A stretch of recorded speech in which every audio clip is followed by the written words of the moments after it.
Hi folks, welcome to America 2.0. I decided when it's possible, I'm going to put the URL on the bottom. That kind of helps everybody out so that nobody knows or nobody really thinks I'm just making most of this stuff up. I do try to paraphrase a little bit here and there and try to get to the point, but some people were saying that I was skipping important details and that I wasn't telling the entire truth and everything. So here it is, folks. This is coming from dolphinproject.net. If you haven't heard the situation, and I'll tell you this before going into this exact story, Ringling Brothers, Barnum and Bailey Circus decided to drop the Elephant Act, I think as of 2016, because elephants are uh, not very good animals to keep in that kind of environment. Abuse is common and known about, and it's actually part of the training. And so now activists of every kind are trying to get animals from SeaWorld to be released back, into their natural habitat, or for them to basically stop their captivity programs. And I believe this includes even the smaller animals, although I have a hard feeling, hard time believing that this includes things like starfish and stuff, but who knows, folks? I mean, Are are the grocery stores like Walmart going to run out of goldfish anytime soon? I doubt it, but the bigger the animal, I understand. So this comes from Dolphin Project .net.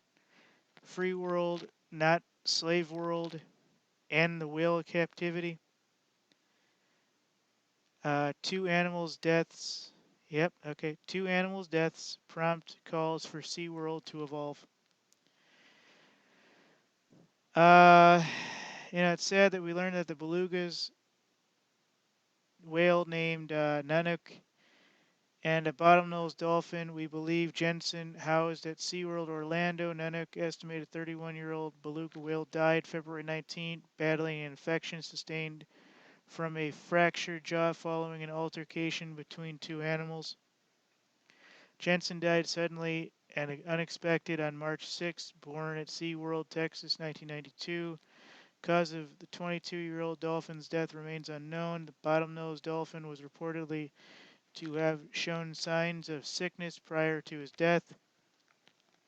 Enuk was captured in Hudson Bay in 1990, owned by Vancouver Aquarium. He was sent to SeaWorld on a long-term breeding loan in 1997.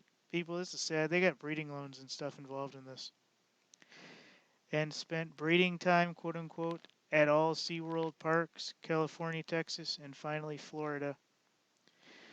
Nanook was captured in Hudson Bay in 1990, owned by the Vancouver Aquarium. He was sent to SeaWorld on a long-term breeding loan in 1997 and spent time in the parks in California, Texas, and Florida. Okay, I already read that. I apologize, people.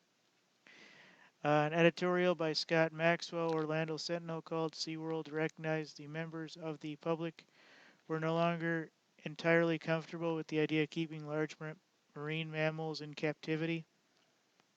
Maxwell perfectly capped SeaWorld's resistance in one sentence. I'm not completely sure SeaWorld gets that. The company execs still sometimes talk as though anyone with concerns about captive animals have been brainwashed or misinformed.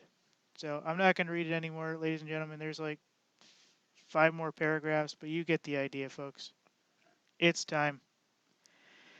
And, they can have these shows and stuff in the wild too. There's all kinds of dolphin release programs where the dolphins still do tricks and stuff out in the water for these companies and stuff, and they're allowed to go out into a certain area, put a sonar device in the ground, and then, 10 minutes later or so, a dolphin will show up and do a trick. Yeah, it's not completely uncommon these days for that sort of thing, folks. So this idea that we have to keep them in mini cages and mini pools, it's outdated, folks. Time to stop it.